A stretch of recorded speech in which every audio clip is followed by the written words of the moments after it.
Hello everyone, and welcome back to my channel, where everything you're about to hear and see has been done in one take. I'm your host, the One Take Man.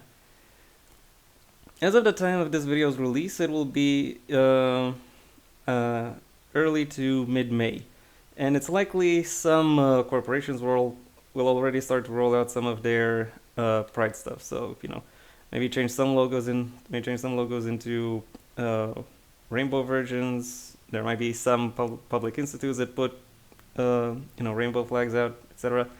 And as such, there will be lots of chuds who will complain about how queer people have it oh so well in modern society, and everyone else is very oppressed by queer people suddenly having imagery about them present within society.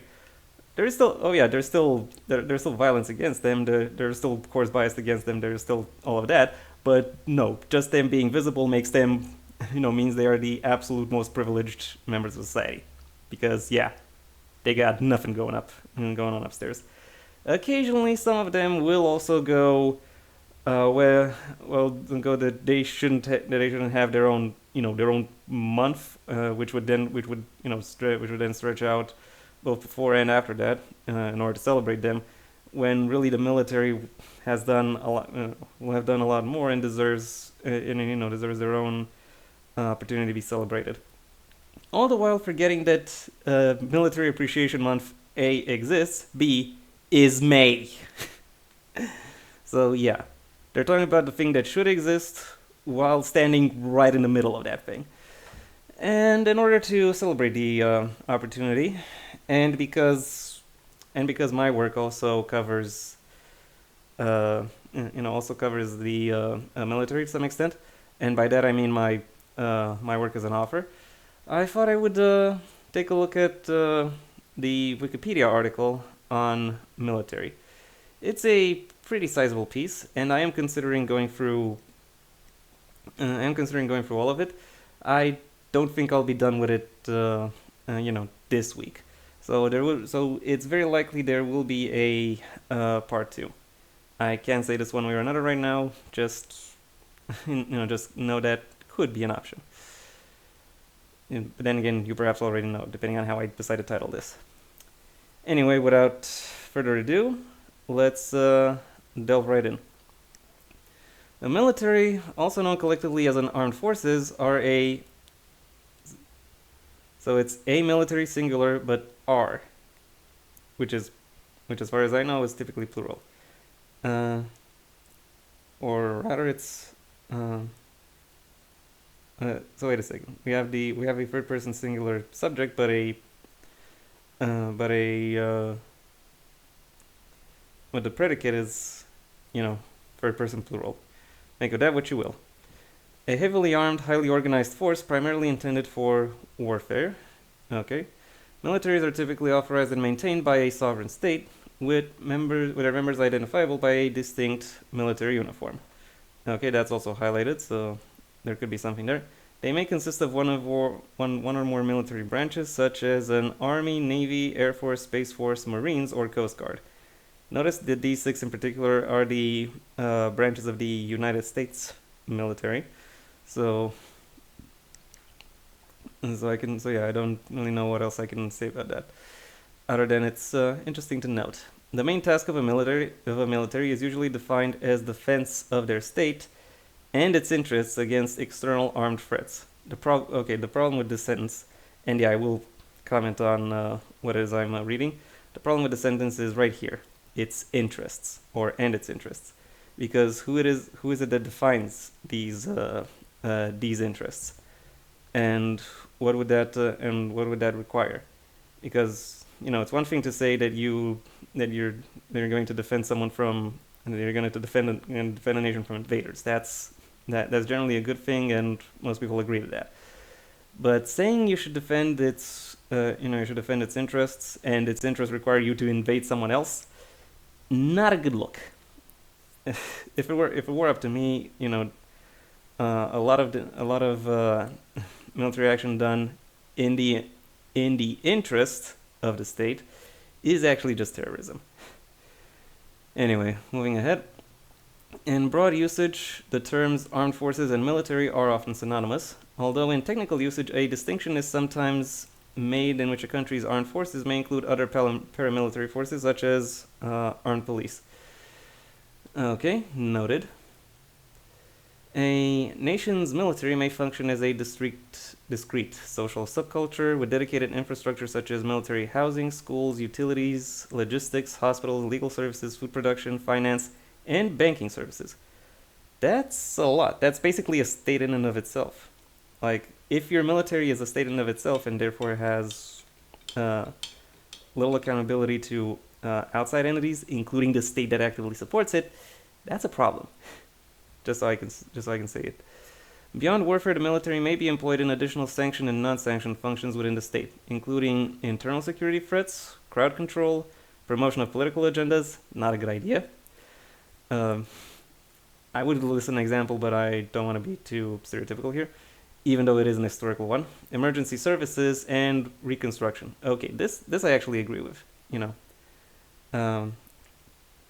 Provide the tangible improvements to the to the people and to the entities that you're supposed to protect. Protecting corporate economic interests, that's bullshit, or it should be at least I think of it as bullshit and should be and should not be considered. Social ceremonies and national honor guards. Okay, honor guard here is I assume honor guard means more of a ceremonial role rather than an official one. Not sure what to make of it.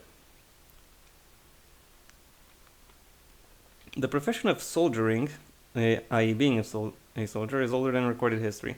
Some of the most enduring images of classical antiquity portray the power and feats of military leaders. Yeah, of course.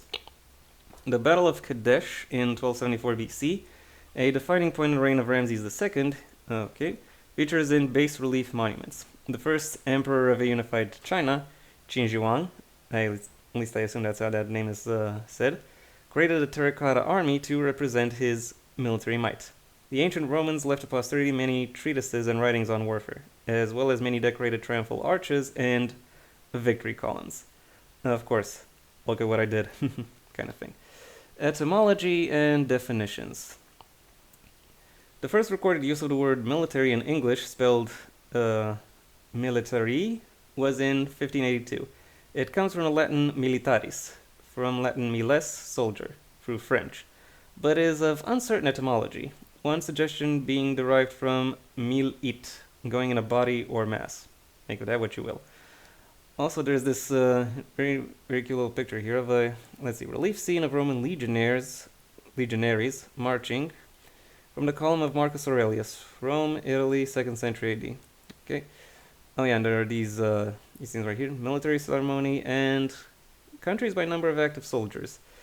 The U.S., Russia, China, and India are unsurprisingly have the highest number of active soldiers. For a variety of reasons, I'm not going to delve into that right now. As a noun, the military usually refers generally to a generally. Okay, Wikipedia, someone come in here and edit this. To a country's armed forces, or sometimes more specifically to the senior officers who command them. That is wrong.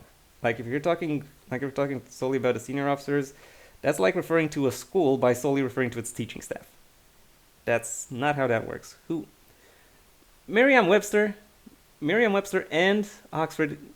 Which of you made this more specifically? Which of you has that? Because let me just say, it doesn't work. In general, it refers to the physicality of armed forces, their personnel, equipment, and the physical area which they occupy. Okay? As an adjective, military originally referred only to soldiers and soldiering, but it broadened to apply to land forces in general and anything to do with their profession. So yeah, military ships, military weaponry, military grade, etc. Names of both the Royal Military Academy and United States Military Academy reflect this. However, at about the time of the Napoleonic Wars, military began to be used in reference to armed forces as a whole, such as military service, military intelligence, and military history. As such, it now connotes any activity performed by armed force personnel. By the way, do people still say connotes? This kind of looks I don't know, this kind of looks weird.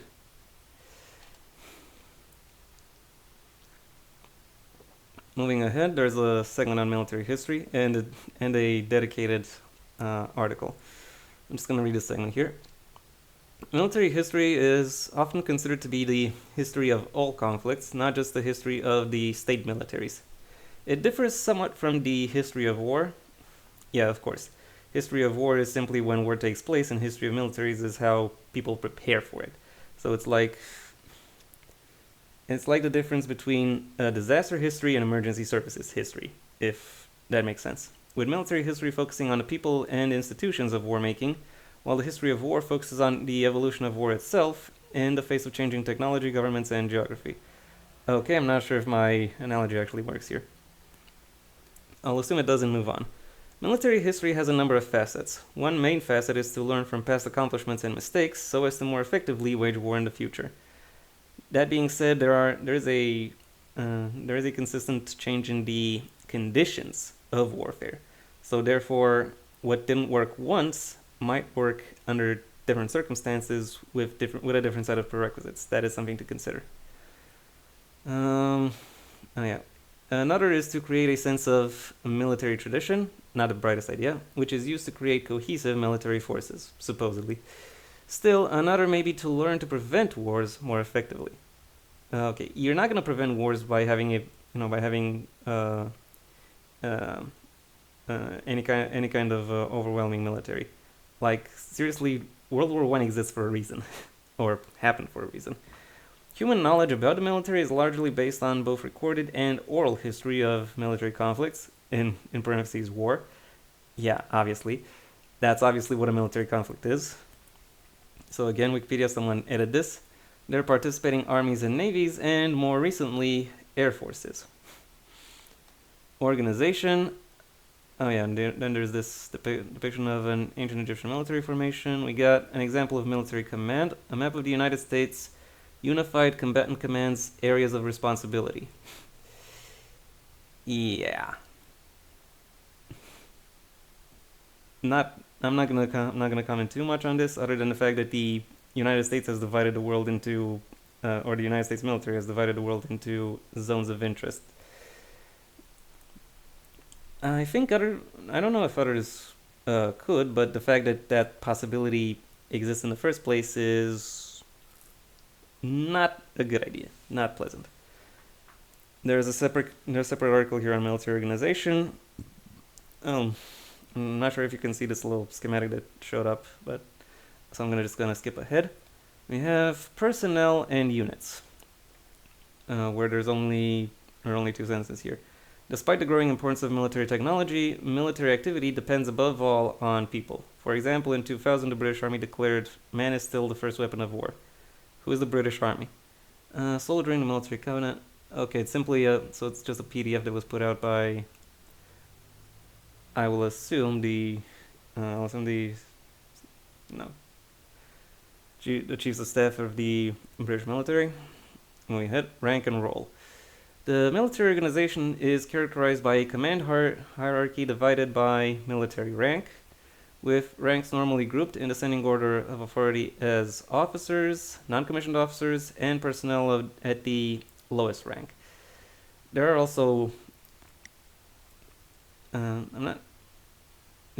could further subdivide officers, and also no, I'm just gonna say that there, because officer is a very nebulous, very broadly encompassing term. Moving ahead. While senior officers make strategic decisions, subordinated military personnel, soldiers, sailors, marines, or airmen, I almost want to say air people, because women can take part as well, fulfill them. Although rank titles may vary by military branch and country, the rank hierarchy is common to all state armed forces worldwide. That's a statement. Let's put it that way.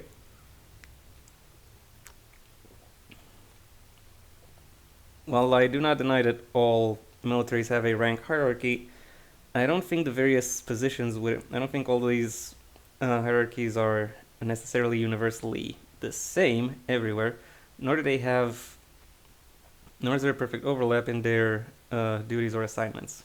If you, if you were to ask me. In addition to their rank, personnel occupy one of many trade roles, which are often grouped according to the nature of the role's military tasks on combat operations. Combat roles, combat support roles, and combat service support roles. Okay, yeah, that's the thing. I think I've heard at least at one point that when it came to World War One, which I'm now calling back to, for every single for every single person on the or for every single soldier fighting on the front line, there are 10 people operating behind the front to make sure that soldier gets uniform, ammunition, weaponry, food, etc., etc. Moving ahead, recruitment. Personnel may be recruited or conscripted, not a good idea, depending on the system chosen by the state. Most military personnel are males. The minority population of female personnel varies internationally. 3% in India, 10% in the UK, 13% in Sweden, 16% in the US, 27% in South Africa, and about 50% in Israel, because Israel has a conscript army for everyone. Given all of their neighbors have tried to kill them. And that's all I'm going to say about that, for now at least.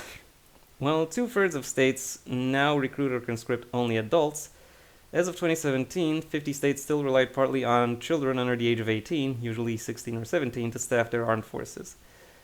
Funny this should be mentioned, because this was actually part of the motivation why I started writing my book series, looking to explore the question of child soldiers, because pretty much everyone agrees that sending 12-year-olds out to die, not a good idea. But sending 16-year-olds out in a position where they have to use their, physical and cognitive capabilities in order to, defend the country, that's more of a gray area. And even though I started from that, mindset, I kind of slowly moved away from that. Nevertheless, the characters I write about did still in fact hold military ranks when they were younger than 18. Whereas recruits who join as officers tend to be upwardly mobile, most enlisted personnel have a childhood background of relative socioeconomic deprivation. Oh yeah, we're going that in that direction, and I have to say I see the point. It's another argument for for general economic injustice in society.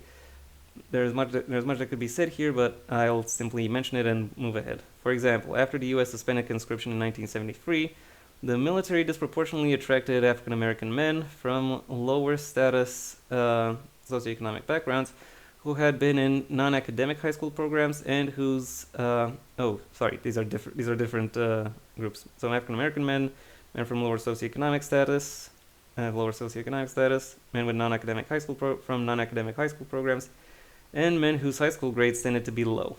However, a study released in 2020 on the socioeconomic backgrounds of the U.S. Armed Forces suggests that they are at parity or slightly higher than the civilian population with respect to socioeconomic indicators such as parental income, parental wealth, and cognitive abilities. Not necessarily the best indicator, because having a lot of people choosing to put themselves in a position where they might die is is not always a good indicator, because what are their motivations to do so? Do they recognize the role as necessary, or do they recognize that role as personally beneficial? The study found that technological, tactical, operational, and doctrinal changes have led to a change in the demand of personnel. Okay. Furthermore, the study suggests that the most disadvantaged socioeconomic groups are less likely to meet the requirements of the modern U.S. military. Yeah, that is not surprising. Obligations. The obligations of military employment are many. Full-time military employment normally requires a minimum period of service of several years. Between 2 and 6 years is typical of armed forces in Australia, the UK, and the US, for example, depending on role, branch, and rank. Okay? Some armed forces allow a short discharge window, normally during training, when recruits may leave the armed forces of right. By leave, do you mean go away and come back, or go away for good? That'd be nice to know. Alternatively, part-time military employment, known as reserve service, allows a recruit to maintain a civilian job while training under military discipline at weekends. That is a thing that can happen.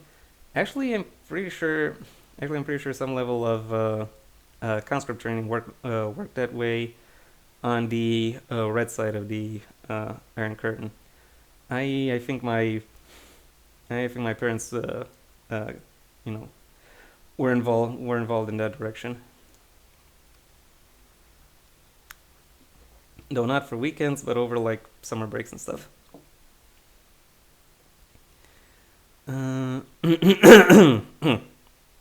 He or she, they, may be called out to deploy on operations to supplement the full-time personnel complement. After leaving the armed forces, recruits may remain liable for compulsory return to full-time military employment in order to train or deploy on operations. And this is military operation. Military law includes offenses not recognized by civilian courts, such as absent without leave. Isn't AWOL absent without official leave? This pop-up here says desertion. Not sure what to make. Okay, desertion is different. So again, Wikipedia, you'll have to sort this out. Political acts, malingering, behaving disrespectfully, and disobedience. See, for example, offenses against military law in the United Kingdom. Okay, why the United Kingdom? If you're just trying to use this as an example, maybe talk about it as an example. Anyway, the fact that political acts are banned is somewhat interesting, because arguably the military itself is a political act. It's about fulfilling an agenda. Funny that it is somewhat funny that political acts are considered offenses, but representing a country's interests, which is very much inherently political and can be nothing else except for political, is seen as perfectly acceptable. So yeah, make of that what you will. Penalties range from a summary reprimand to imprisonment for several years following a court-martial. Certain rights are also restricted or suspended, including the freedom of association, i.e. union organizing, okay, and freedom of speech, speaking to the media. Yeah, of course. Military personnel in some countries have a right to conscientious objection if they believe an order is immoral or unlawful, or cannot in good conscience carry it out. Personnel may be posted to bases in their home country or overseas according to operational need, and may be deployed from those bases on exercises or operations. Okay. During peacetime, when military personnel are generally stationed in garrisons or other permanent military facilities, they conduct administrative tasks, training and education activities, technology maintenance, and technology. Okay, yeah, this is one word. And recruitment. Okay, for some reason the "and" is highlighted here too. Training. Let's see. We got this nice little picture here. Initial training conditions recruits for the demands of military life, including preparedness to injure and kill other people and to face mortal danger without fleeing. It is a physically and psychologically intensive process which re-socializes recruits for the unique nature of military demands. Citation needed. Yeah, I kind of agree. I can think of at least one documentary that also says things like that, but I can't really. I don't really have a Wikipedia account, so I can't say it one way or another. For example, individuality is suppressed by shaving the heads of new recruits, issuing uniforms, denying privacy, and prohibiting the use of first names. Daily routine is tightly controlled. Recruits must make their beds, polish boots, stack clothes in a certain way, and mistakes are punished. Continuous stressors deplete psychological resistance to the demands of their instructors, depriving recruits of sleep, food, or shelter, shouting insults and giving orders intended to humiliate. Yeah, of course. Where are these sources actually? So, Squatties, Portrait of Subculture, some observations of the psychological phenomena seen in basic training. On killing, the psychological cost of learning to kill in war and... Okay. Frequent punishments are to condition group conformity and discourage poor performance. The disciplined drill instructor is presented as a role model for the ideal soldier. Okay. That's dangerous. Intelligence. Military intelligence. Or what some people would call unlikely.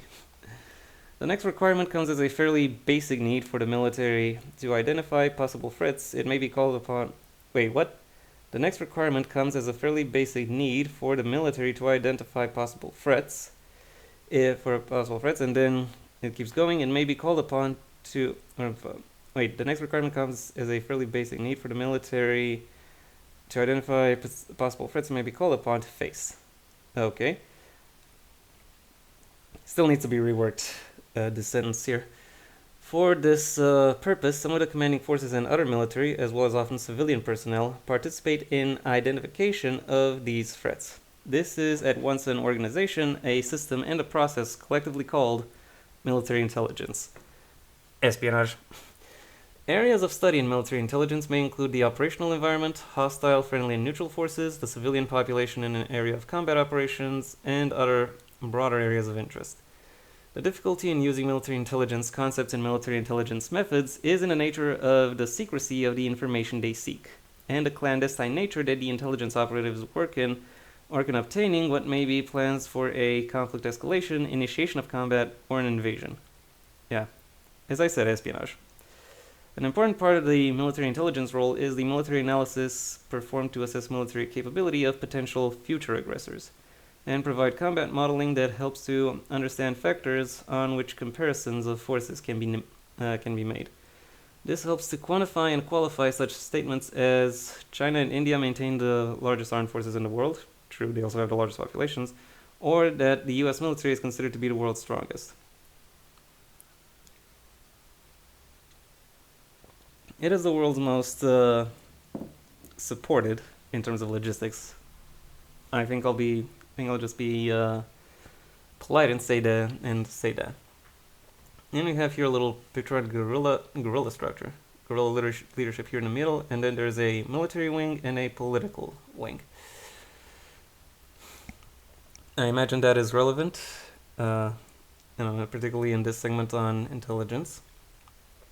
Although some groups engaged in combat, such as militants or resistance movements, refer to themselves using military terminology, notably army or front, none have had the structure of a national military to justify the reference, and usually have had to rely on support of outside national militaries.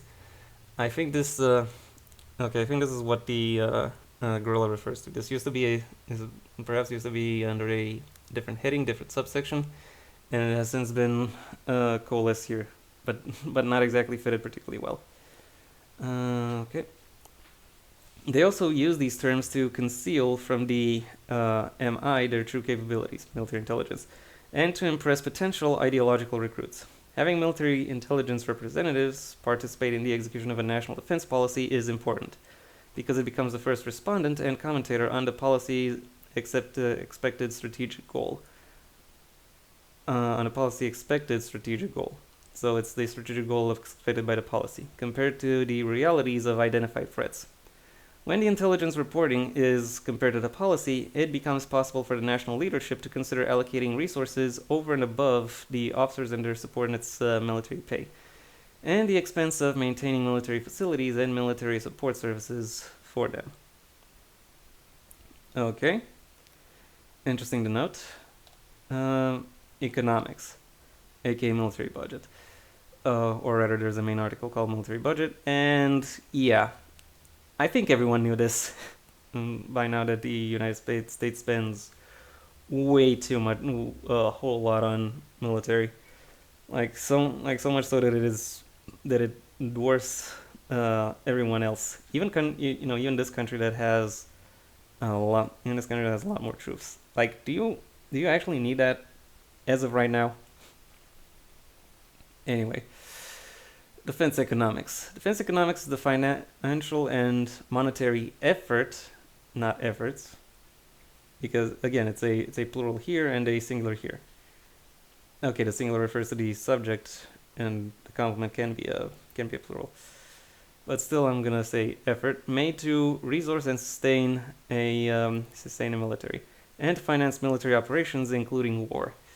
The process of allocating resources is conducted by determining a military budget, which is administered by a military finance organization within the military. Yeah, that's too many uses of military. Military procurement is then authorized to purchase purchase or contract provision of goods and services, whether in peacetime at a permanent base or in a combat zone from local population. Got it. Next up, we got some charts here. Capability development. Capability development, which is often referred to as the military strength, is arguably one of the most complex activities known to humanity because it requires determining strategic, operational, and tactical capability requirements to counter the identified threats, strategic, operational, and tactical doctrines by which the acquired capabilities will be used, identifying concepts, methods, and systems involved in executing the doctrines, creating design specifications for the manufacturers who would produce these in adequate quantity and quality for their use in combat, purchase the concepts, methods, and systems, create a forces structure that would use the concepts, methods, and systems most effectively and efficiently, integrate these concepts, methods, and systems into the force structure by providing military education, training, and practice that preferably resembles combat environments of intended use, create military logistics systems to allow continued and uninterrupted performance of military organizations under combat conditions, including provision of health services to the personnel and maintenance for the equipment, the services to assist recovery of wounded personnel and repair of damaged equipment, and finally post-conflict demobilization and disposal of war stock surplus to peacetime requirements. That's a huge run-on sentence. Like seriously, there need to be some breaks here. Like, and maybe make a bullet point list. Like this isn't like capability development means this, and this, and this point means this. This point means this, so on. Development of military doctrine is perhaps the most important of all capability development activities because it determines how military forces are used in conflicts. The concepts and methods used by the command to employ appropriately military skilled, armed, and equipped personnel in achievement of the tangible goals and objectives of the war, campaign, battle engagement, and action. The line between strategy and tactics is not easily blurred, or I think you mean not easily discerned, which is the exact opposite of what this sentence says, although deciding which is being discussed has sometimes been a matter of personal judgment by some commentators and military historians. The use of forces at the level of organization between strategic and tactical is called operational mobility. And then we got science. Oh, this section does not cite any source. Please help improve this section. Unsourced material may be challenged and removed. However, given this warning is 7 years old, I doubt anyone will, actually handle this. Because most of the concepts and methods used by the military and many of its systems are not found in commercial branches, much of the material is research designed, developed, and offered for inclusion in arsenals by military science organizations within the overall structure of the military. Military scientists are therefore found, by whom, to interact with all arms and services of the armed forces and at all levels of the military hierarchy of command. Okay. You can reward this as saying military scientists therefore interact with, etc. Although concerned with research into military psychology, particularly combat stress and how it affects troop morale, often the bulk of military science activities is directed at military intelligence technology, military communications, and improving military capability through research. So yeah, improving military's industrial capabilities rather than any of the other scientific questions that could arise from the environment. The design, development, and prototyping of weapons, military equipment, military sport equipment, and military technology in general is also an area in which much effort is invested. It includes everything from global communication networks to and aircraft carriers to paint and food. Okay.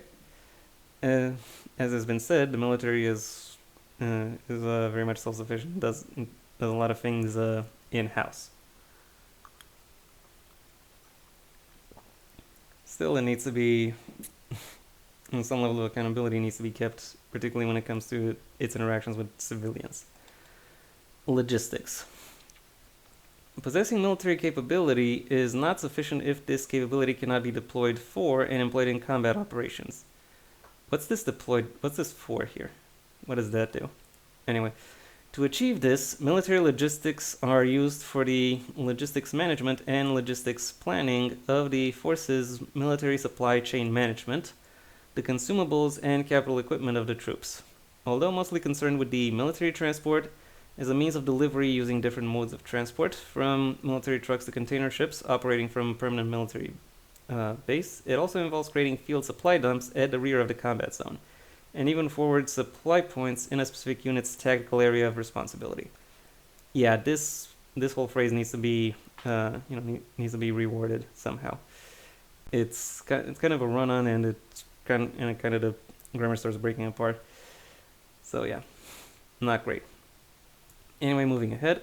These supply points are also used to provide military engineering services, such as the recovery of defective and derelict vehicles and weapons, maintenance of weapons in the field, the repair and field modification of weapons and equipment, and in peacetime, the life extension programs undertaken to allow continued use of equipment. One of the most important roles of logistics is the supply of munitions as a primary type of consumable, their storage and disposal. Weird how there are lots of weird plurals here, but in one instance where a plural would be necessary, it's not included. Yeah, make of that what you will. In combat. The primary reason for the existence of the military is to engage in combat, should it be required to do so by the national defense policy, and to win. I do actually have some questions regarding, the primary reason for the existence is combat. I can't help but wonder whether or not the goals of a military can be achieved without it. Then again, and I'm coming from this question from the perspective of someone who is more or less anarchistic, but still has an interest towards this topic, and I'm thinking primarily of something like of a defensive operation, i.e. to repel invaders. And I can't help but wonder to what extent more homegrown forces, such as a National Guard or a militia, would be capable of doing that. It would have the advantage of simplified logistics, but however, it might not be able to bring forth a proportionate response. So therefore that really complicates the communications dimension of the of such an operation, and arguably places more emphasis on the on intelligence, on espionage, stuff like that. Which, I guess it could be plausible, but would it be effective? Would it be worth it? I don't know. Make of that what you will. This represents an organizational goal of any military, and a primary focus for military throughout military thought through military history.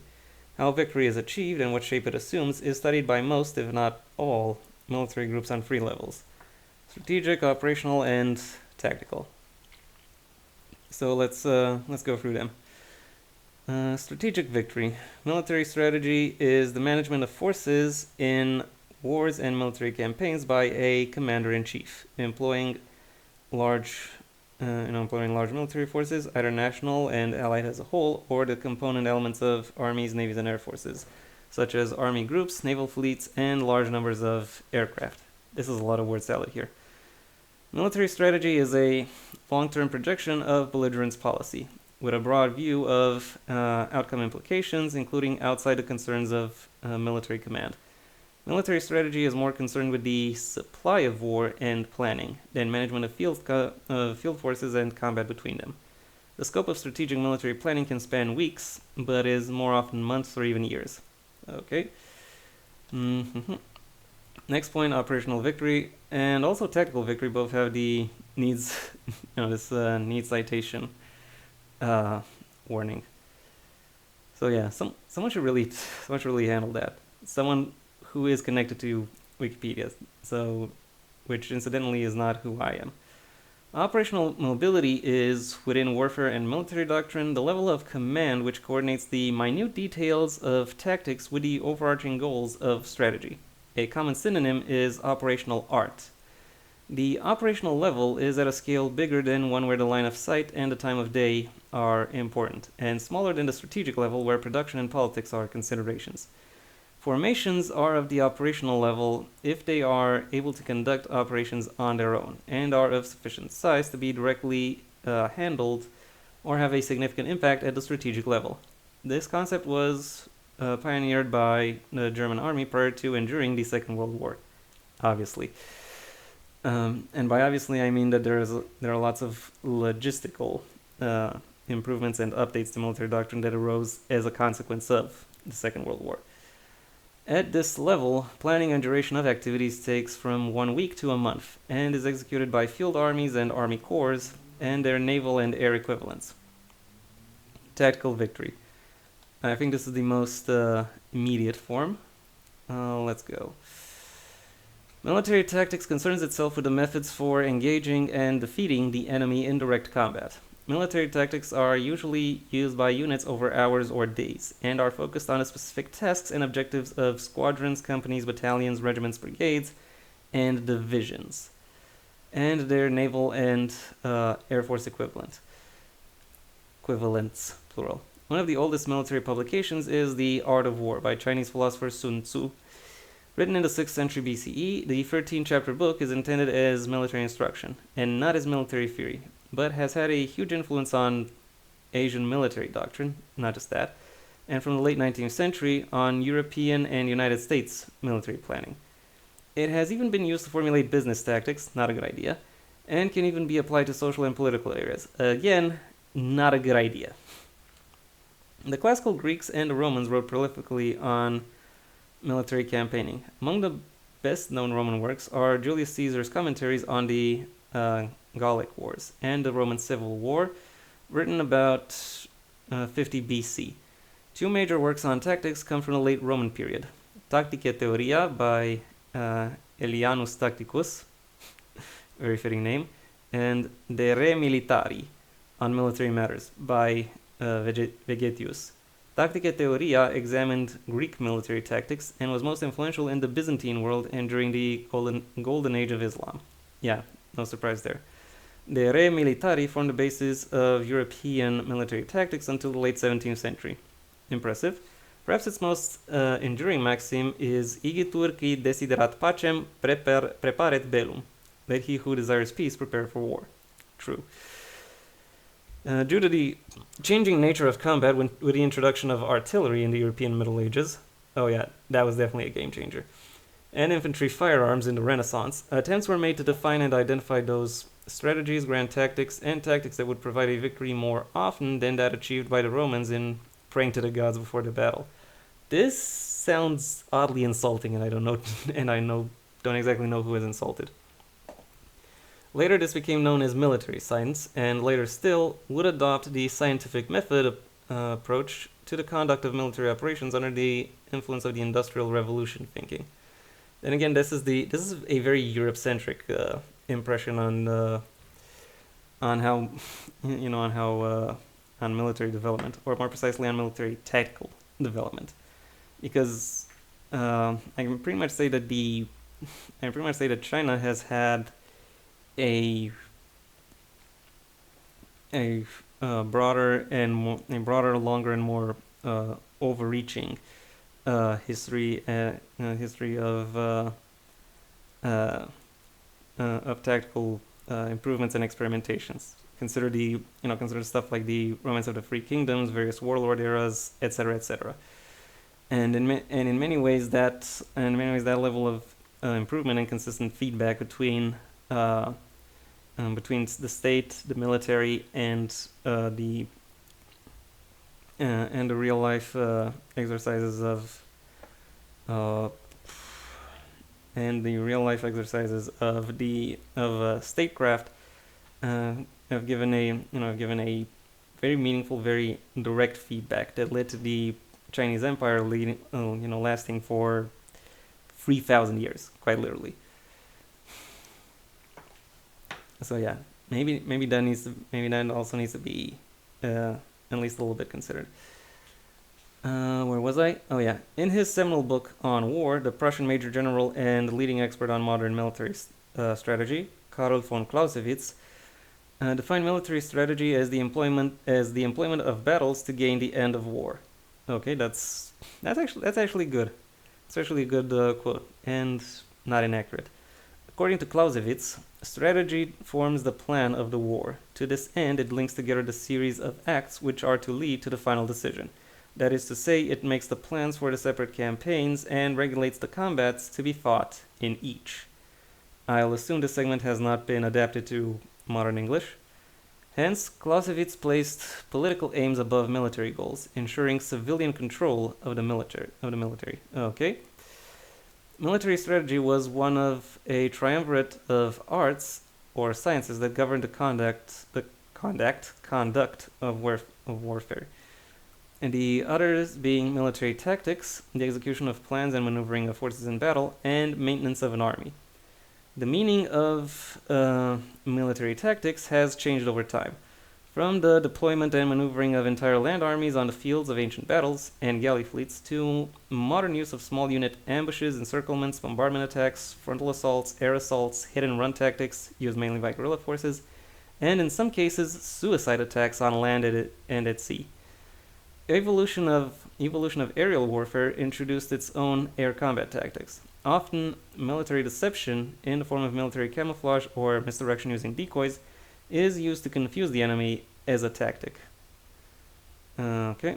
A major development in infantry tactics came with the increased use of trench warfare in the 19th and 20th centuries. This was mainly employed in World War I in the Gallipoli campaign and the Western Front. Trench warfare often turned to a stalemate, only broken by a large loss of life, because in order to attack an enemy entrenchment, soldiers had to run through an exposed no man's land under heavy fire from their opposing entrenched enemy. Hence why mechanized infantry, armored personnel carriers, and tanks developed, and also why logistics became even more of a decider in terms of the success of a military operation. And that's about as far as I'm gonna go now. I need to rest my voice for a while. So this is where part 1 will end, and this part here, technology, is where part 2 will begin. Until then, however, I would like to say thank you for your attention. If you've enjoyed what I've presented to you, well then please like the video and maybe even share it wherever you think other people will also like the video. If there is anything you'd like to add, either to the video, what it presents, or my responses to that, that's what the comment section is for. And if you want to see when my next video comes out, or when part 2 comes out, well then please subscribe. And ideally also ring the bell or do whatever else YouTube will ask of you in order to keep you notified. I also have a main channel where I talk about book-related and literary topics, a link to which you can find in the description down below, right past my social media links, which I also suggest you check out, should you choose to. And yeah, that was pretty much all I had to say. Until next time, I have been the One Take Man.